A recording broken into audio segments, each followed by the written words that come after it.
بات کریں گے کڈنی ٹرانسپلانٹ کے اوپر اور اس کے جو ساتھ کچھ ایشوز یا پرابلمز ہو جاتے ہیں، اس میں کیا سمٹمز ہوتے ہیں، کیا پریکاشنز ہوتے ہیں، اس کے اوپر بات کریں گے کہ گردے کی بیماریاں اور گردے تبدیل کیوں ہوتے ہیں۔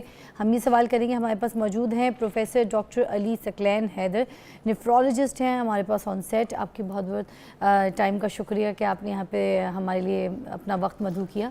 جی تھینک یو۔ تو سب سے پہلے تو یہی بتائیے گا کہ ہمیں گردوں کے مسائل اور گردے کی جو تکلیف ہوتی ہے وہ کیوں ہوتی ہے؟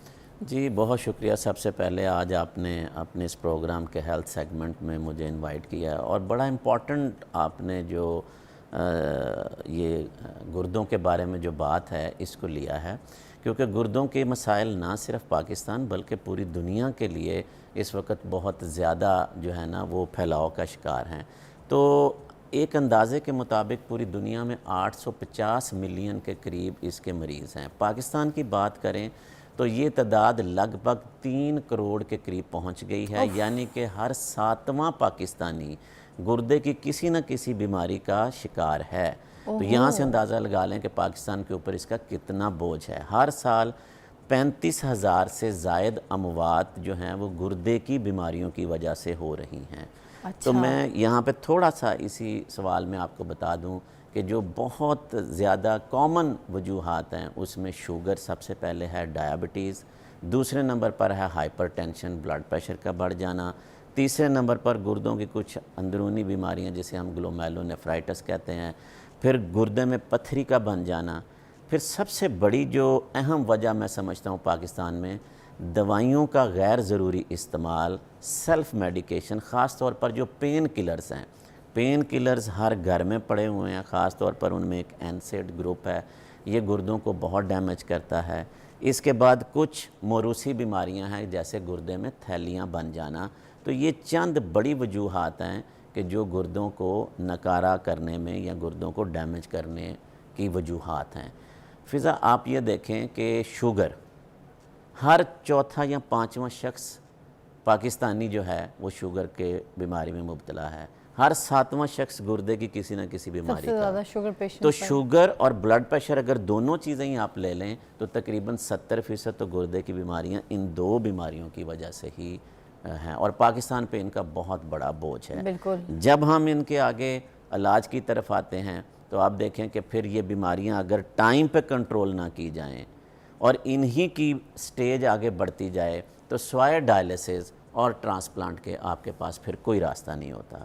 تو بہتر یہاں پہ یہی ہو کہ ان کو یہاں پہ ہی روکا جائے۔ ہم چاہیں گے کہ یہ بھی بتائیں کہ ٹرانسپلانٹ کے بعد جو ڈونر جو ہوتا ہے اس کی صحت پہ کیا اثر پڑتا ہے اگر آپ گردہ عطیہ کر دیتے ہیں تو؟ آپ نے بہت منفرد اور بہت اچھا اس میں سے سیگمنٹ لیا ہے، اور میں سمجھتا ہوں کہ اس ٹرانسپلانٹ کے حوالے سے خاص طور پر ڈونرز کو فکس کرنا اور ان کو اویئر کرنا یہ بہت ضروری ہے۔ بہت کم ہماری میڈیا ٹاک یا اویئرنیس اس سلسلے میں ہوتی ہے۔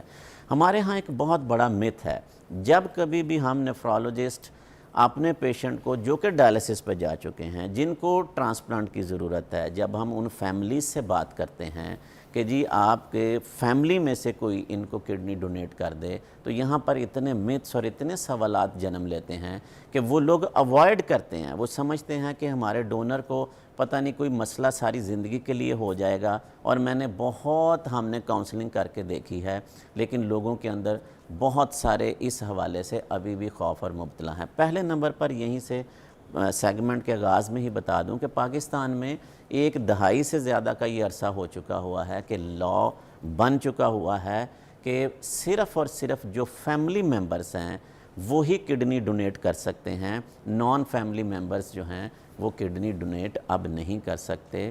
تو ہمیں فرسٹ ریلیٹیوز یا فیملی ممبرز انہی میں سے رہ کر کڈنی ڈونیٹ کرنا ہوتا ہے۔ اور امپورٹنٹ میسج یہ ہے کہ ڈونیٹ کرنے کے بعد جو کہ آپ کا ڈونر ہے اس کی صحت پر بہت بڑے اثرات نہیں آتے۔ اللہ تعالیٰ نے شاید یہ 2000 رکھے ہی اس لیے۔ کچھ لوگ ایسے بھی ہیں جو پیدائشی طور پر ایک گردے سے پیدا ہوتے ہیں، تو وہ بھی تو ساری زندگی اپنی گزارتے ہیں، वो तो कोई महसूस भी नहीं कर मतलब एक सकता। गुर्दे के साथ ज़िंदगी गुजारी जा सकती है। बिल्कुल एक गुर्दे के साथ अच्छी सेहत वाली ज़िंदगी गुजारी जा सकती है, बशर्ते कि उस जो किडनी है उसमें कोई प्रॉब्लम ना आए। तो ये आने वाला वक्त तो पाबंदियां भी अगर हैं तो लाजमी तौर पर वो हम आगे जाके प्रोग्राम में डिस्कस करेंगे कि कैसे कैसे उनको अपने लाइफस्टाइल को लेकर चलना एक गुर्दे के चाहिए। साथ। लेकिन एक किडनी के साथ बिल्कुल आप अपनी हेल्दी नॉर्मल लाइफ जी सकते हैं। ठीक है, अब जैसे एक बंदे ने अतिया कर दिया, अब उसके पास है ही एक गुर्दा चल रहा है, ठीक है ना, तो अब वो क्या करे, किस तरीके की पाबंदियाँ, कौन सी एहतियात, ऐसी प्रिकॉशंस जो हैं जो बहुत इंपॉर्टेंट है उसके लिए होनी चाहिए, जो उसके लिए डेंजरस कॉज हो सकती हैं, उसके ऊपर ज़रूर बात कर लें। जी, अब आप देखें कि पहले हमारे पास 2 गुर्दे थे, एक गुर्दा आपने डोनेट कर दिया, अब आपका जो पूरा लाइफ का बाकी इन्हसार है वो एक गुर्दे के ऊपर है। इसकी मिसाल आप इस तरह ले लें कि अगर घर में 2 मोटरें लगी हुई हैं और वो 24 घंटे में 12-12 घंटे चलती हैं तो उनकी लाइफ एक्सपेक्टेंसी जो है वो ज़्यादा होती है, लेकिन एक ख़राब हो जाए तो अब दूसरी को जो स्टैंड बाई थी उसको 24 घंटे काम करना पड़ा तो उस पर बोझ बढ़ जाता है। ये मिसाल अब सिंगल किडनी वाले बंदे को अपने जहन में रखनी होगी कि अब मेरा एक ही गुर्दा 24 घंटे के लिए काम कर रहा है जो मेरे पूरे जिस्म को सहारा दे रहा है। कतई तौर पर वो अपनी इस सेहत के हवाले से आंखें बंद नहीं कर सकता। पाकिस्तानी मुआशरे का फिज़ा एक बहुत बड़ा मसला है कि सेहतमंद लोग जो है ना वो कभी ये तवज्जो नहीं करते कि उन्होंने कोई टेस्ट कराने हैं, उन्होंने कोई अपनी लाइफ स्टाइल में कोई चेंज लेके आनी है, अपनी कोई खुराक में तब्दीलियाँ लेके आनी हैं। सबसे पहला काम तो इस डोनर को ये करना होगा कि वो अपना साल में एक दफ़ा जो पूरा चेकअप है जिसमें किडनी के मुतल्लिका टेस्ट हैं ये लाजमी कराकर अपने मुआलिज के पास पहुँचेगा। इसमें किडनी फंक्शन टेस्ट हैं जिसे हम यूरिया कहते हैं, क्रेटिनिन का टेस्ट कहते हैं, एक यूरिन कंप्लीट टेस्ट है और एक अल्ट्रासाउंड है जो कि उस गुर्दे की शक्ल सूरत या उसमें कोई पत्थरी या कोई और चीज़ ऐसी खुदा न खास्ता तो नहीं बन रही। तो ये 4 बल्कि 5 चीज़ें, इसमें हम ब्लड कंप्लीट भी जिसे CBC कहते हैं। तो आप 5 चीज़ें ज़हन में रखें, CBC, यूरिन कंप्लीट, ब्लड में यूरिया और क्रेटिनिन का टेस्ट और एक अल्ट्रासाउंड, ये किडनीज़ का हर साल वो कराए। आने वाली ज़िंदगी में साल में एक दफ़ा वो अपने मुआलिज के पास ज़रूर जाए अपने टेस्टों के साथ, बेशक वो नॉर्मल हों। अगली बात जो एहतियात वाली है कि वक्तन फ़वक्तन वो अपना ब्लड प्रेशर चेक करता रहे। इससे बढ़कर अगली बात यह है कि लाइफस्टाइल। देखें, मैं हमेशा बहुत ज़्यादा बात इसके ऊपर करता हूँ कि हमारा लाइफस्टाइल में क्या है, स्टाइल को हम तरीके से डिस्कस करेंगे ताकि लोगों की कोई बीच में तसलसल ना टूटे। और हम आज बात कर रहे हैं कि एक गुर्दे के साथ आप ज़िंदा रह सकते हैं, अतिया कर सकते हैं। अगर आप डोनेट करना चाहते हैं, किसी की जान बचाना चाहते हैं, किसी की सेहत के लिए, अगर आपकी फैमिली में किसी के ऊपर नज़र है और आप उसको देना चाहते हैं तो दे सकते हैं। सारी डिटेल्स आप अगर कॉल करना चाहते हैं तो प्रोग्राम में कॉल करके हमारे जो मौजूद मेहमान उनसे पूछ भी सकते हैं। और गुर्दे डोनेट करने के ऊपर जो लोगों के मिथ बने हुए हैं कि नहीं दे सकते या फिर सही नहीं है या एक गुर्दे के साथ आप जिंदा नहीं रह सकते या सर्वाइव नहीं होगा या बहुत सारे ऐसी बातें, तो उसके ऊपर हम डिस्कस करें कि क्या हो सकता है क्या नहीं हो सकता। अच्छा डॉक्टर साहब, मैं आपसे बात कर रही थी कि लाइफस्टाइल क्या हो सकती है एक गुर्दा देने के बाद, जो हमारी लाइफस्टाइल है वो क्या होनी चाहिए नॉर्मली? जी, हम उसी पे बात कर रहे थे और उसमें मैंने कहा कि लाइफस्टाइल के बड़े 2 अहम हिस्से हैं। एक तो ये है कि आपकी खुराक और दूसरा ये है कि आपकी एक्टिविटी क्या है। अब प्रॉब्लम फ़िज़ा पाकिस्तान में सबसे बड़ा ये है कि हम सेडेंट्री लाइफस्टाइल में जा चुके हैं, यानी कि कोई बंदा वॉक नहीं करना चाहता, कोई बंदा एक्सरसाइज नहीं करना चाहता। खुराक हमारी की अगर तरफ आ जाएं तो जितनी भी चिकनाई मैक्सिमम हो सकती है हम सारा दिन खाते हैं, जितने भी कार्बोहाइड्रेट या मीठी चीज़ें हम सारा दिन खाते हैं और उसके बाद हम कोई एक्सरसाइज कोई वॉक नहीं करते। मैं कराची रहती थी, लाहौर में तो मैंने नया ट्रेंड देखा तो मैं परेशान हो गई। अब मैं वहाँ पे, अब मुझे समझ आई है, सुबह सुबह पाए निहारियाँ और नान, वो भी सोडा डाला हुआ नान, सुबह यहाँ से शुरू होती है तेल घी से। कि मोटापा जन्म लेता है, ब्लड प्रेशर बढ़ता है, शुगर आपकी कंट्रोल नहीं है। ये तीनों चीज़ें मैं आपको रिस्क फैक्टर में वजूहात में बता चुका हूँ। कराची हलवा पूरी से शुरू हो जाता है। अब अगर तो आपने ये चीज़ें खानी है, अच्छा, खाएं, लेकिन उसके बाद इनको बर्न भी तो करें। Exercise. आपकी 2-3-4 किलोमीटर वॉक होनी चाहिए, ठीक। आप एक्सरसाइज करके इसको बंद तो कर सर सकते सवाल हैं। यहाँ उठता है कि लोग ये समझते हैं कि अगर गुर्दा दे दिया तो उसके बाद तो आप हिलेंगे भी तो आपका एक ही गुर्दा है वो कहीं और डैमेज है, बिल्कुल तो क्या वॉक एक्सरसाइज सब अलाउ होती जी है? बिल्कुल, ये मिथ है, ये बहुत बड़ा खौफ है लोगों के अंदर, और इसी में ही हमारे यहाँ तो एक बंदा बीमार होता है और उसके बाद उसकी खिदमत में ही हम उनको डबल बीमार कर देते हैं, क्योंकि हम तो उसको बिस्तर से नहीं हिलने देते। ऐसा नहीं है। देखें, बहुत ज़्यादा बॉडी बिल्डिंग या हैवी एक्सरसाइज आपको ज़रूरत नहीं है, आपने अपनी फिटनेस के मुताबिक चलना है। वॉक करने से क्या होगा, कुछ भी नहीं आपके उस किडनी के ऊपर अफेक्ट आएगा।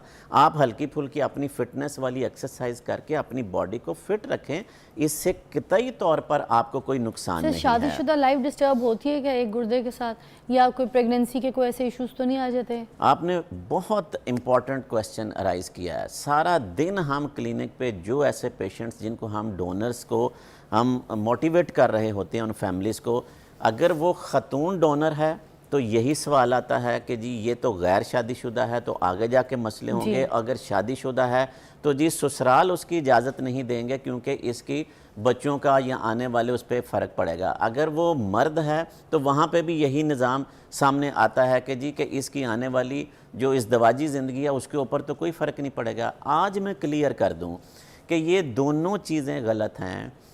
बिल्कुल आपका किडनी डोनेट करने से, और सिंगल किडनी फंक्शनिंग पे मैंने पहले एक स्टेटमेंट दिया है कि अगर एक गुर्दा आपका बिल्कुल ठीक काम कर रहा है, आप सेहतमंद ज़िंदगी गुजार सकते हैं। आपकी कोई प्रेगनेंसी पे इफ़ेक्ट नहीं है, आपको किसी किस्म की आगे बच्चे पैदा करने की सलाहियत में कहीं पे भी कोई प्रॉब्लम नहीं है, ना मर्द के लिए ना खातून के लिए। और खुदारा आज इस प्रोग्राम के हवाले से जिन घरों में भी कोई खुदा न खास्ता डायलिसिस का पेशेंट है और वो सोच रहे हैं उसकी हेल्प करने के लिए, तो जो फैमिली मेंबर्स किडनी डोनेट करना चाहते हैं बिला खौफ वो डोनेट करें, और ये बड़ों को भी घर वालों को इसमें मदद करनी या चाहिए। गैर मियारी जो किडनी ट्रांसप्लांट होता है, ऐसे अस्पतालों में अगर किडनी का ऑपरेशन हो जाए, ट्रांसप्लांट हो जाए, तो फिर उसके बाद कोई ऐसे इश्यूज़ या कोई परेशानी? देखें फ़िज़ा, सबसे पहले तो ये एक बात सीधी सी है कि गवर्नमेंट के कानून के मुताबिक ये इल्लीगल है। सबसे पहली बात। यहाँ पे दूसरी बात इस तरीके से करूँगा, कोई भी गैर कानूनी काम किया हुआ अच्छा या ठीक और म्यारी नहीं हो सकता। ठीक है। तीसरी बात, वही चीज़ आप देखें कि कितनी कॉस्ट और ज़िंदगी को ख़तरा। हमने बहुत सारा दिन ये हम देखते हैं कि बहुत सारे लोग जो कि इस गलत और गैर कानूनी इकदाम की तरफ जाते हैं या ट्रैप होते हैं। मेरी गुजारिश है आज इस प्रोग्राम के हवाले से, जब कि कानून बनाया गया है ये आपकी ज़िंदगियों की हिफाजत के लिए बनाया गया है। आपको कोई पता नहीं होता किस तरह का डोनर मैच हुआ नहीं हुआ, उसके रिज़ल्ट्स क्या हैं, और आपकी ज़िंदगी को आपने पैसे भी लगाए होते हैं लेकिन आप अपनी ज़िंदगियां दाव पे लगा देते हैं। तो खुदारा ऐसे अमल पे नहीं जाना चाहिए। उन लोगों के लिए बहुत सारे मसाइल और मुश्किलात और कॉम्प्लिकेशन हैं क्योंकि वो किसी भी रेप्यूटेड या अच्छे अदारे से तो ये काम नहीं करा रहे ना। हाँ सर, कोई ऐसा पेशेंट जिसकी मौत यकीनी हो, क्या उसका गुर्दा इस्तेमाल किया जा सकता है? ये एक बहुत इमर्जिंग क्वेश्चन है। पूरी दुनिया में आपको पता है कि इसको हम कहते हैं कि कैडावेरिक ट्रांसप्लांटेशन। यानी कि ऐसे पेशेंट्स जो कि आईसीयूज़ में, क्रिटिकल केयर में, जिनके ब्रेन डेड हैं और वो बाकी अभी अलाइव हैं, और उनके किडनीज को जो हैं ये मुख्तलिफ ऑर्गन्स को, पूरी दुनिया में ये काम हो रहा है कि वो उनके फैमिली या उनकी पेशेंट की अपनी वसीयत के मुताबिक लिया जाए और इस चीज़ को दूसरे को हेल्प कर दी जाए। इसके ऊपर पाकिस्तान में भी अभी काफ़ी हद तक काम हो रहा है, और इसमें जो हमारा अदारा ह्यूमन ऑर्गन ट्रांसप्लांट अथॉरिटी जो है इस पे काफ़ी, और हमारे पिछले 6 महीनों के अगर हम देखें या साल के अंदर देखें तो बहुत सारे सेमिनार्स भी इस पे मुनक्कद किए जा रहे हैं। लोगों को इसके बारे में अवेयर किया जा रहा है और हमें इस बारे में भी लाजमी सोचना चाहिए। सर, गुर्दे के हुसूल के लिए अक्सर लोग लाखों रुपए अदा करते हैं। पंजाब ऑर्गन ट्रांसप्लांट अथॉरिटी किस तरह गैर कानूनी ट्रांसप्लांट के ये सिद्बात के जो लिए इक़दाम कर रही है वो प्लीज़ बता दीजिएगा। बेहतरीन इस वक्त काम पंजाब में हो रहा है, ये मैं आपको बता रहा हूँ। सारे यानी कि बाकी प्रोविंसेस से सबसे ज़्यादा जो सख्ती है اور جو کام ہے وہ پنجاب میں اس کے اوپر بہت کیا جا رہا ہے. اسی وجہ سے آپ دیکھیں کہ جو غیر قانونی ٹرانسپلانٹیشن ہے بہت حد تک کم ہو گئی ہے. یہ صرف اکا دکا اب آپ کو کوئی ایک آدھ کبھی انسیڈنٹس نظر آتا ہے اور وہ بھی پکڑ لیا جاتا ہے, پھر اس پہ بھی وہ ساری چیزیں. تو میں سمجھتا ہوں کہ اس میں جو ہمارا یہ ادارہ ہوٹا ہے, پنجاب ہوٹا, اور باقی بھی جو پروونسز ہیں لازمی طور پر اس پہ کام کر رہے ہیں, لیکن پنجاب میں تو خیر اس کا ایک ایگزامپل سیٹ ہو گئی ہے کہ یہ جو غیر قانونی ٹرانسپلانٹیشن, غیر معیاری ٹرانسپلانٹیشن تقریباً ایلیمینیٹ ہوتی جا رہی ہے. سر, گردہ عطیہ کرنے کے بعد کتنا ٹائم تک تکلیف یا درد محسوس رہتا ہے اور کس سچویشن میں رہتا ہے بندہ, کتنے ٹائم کے بعد نارمل لائف میں آ سکتا ہے؟ اچھا, مزے کی بات یہ ہے کہ لوگوں کا خیال ہے کہ بہت بڑا آپریشن ہے اور اس کے بعد پتہ نہیں کتنی دیر وہ بیڈ پہ رہیں گے. آپریشن کے اگلے دن ہم مریض کو کھڑا کر دیتے ہیں, سو کوئک, وہیں پہ ہی اس کی واک سٹارٹ ہو جاتی ہے ویری نیکسٹ ڈے. ٹھیک ہے.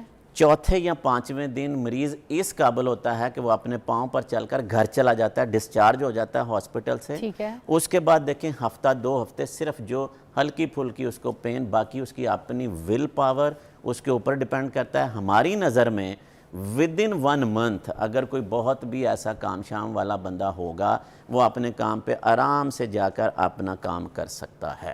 Thank you so much doctor Ali, آپ نے ہمیں ٹائم دیا, بہت اچھی ہماری رہنمائی کی. اینڈ میں کوئی میسیج دینا چاہتے ہیں تو پلیز. جی تھینک یو آپ کا کہ آپ نے بلایا. میرا ہر پروگرام کے بعد ایک ہی میسج ہوتا ہے کہ جو یہ اویئرنیس دی گئی ہے خدا را اس پہ عمل کریں, اور سکریننگ جو میں نے 4 ٹیسٹ کہے تھے نا یہ ہر پاکستانی کرا لے. سی بی سی, ٹھیک ہے, یورین کمپلیٹ, یوریا کریٹینین, ایک الٹرا ساؤنڈ, ڈونرز کے علاوہ بھی ہر صحت مند شخص یہ کرا لے. اس کی یہ فائل بنی ہونی چاہیے کہ اس کی ہونی چاہیے, اس کو پتا ہو.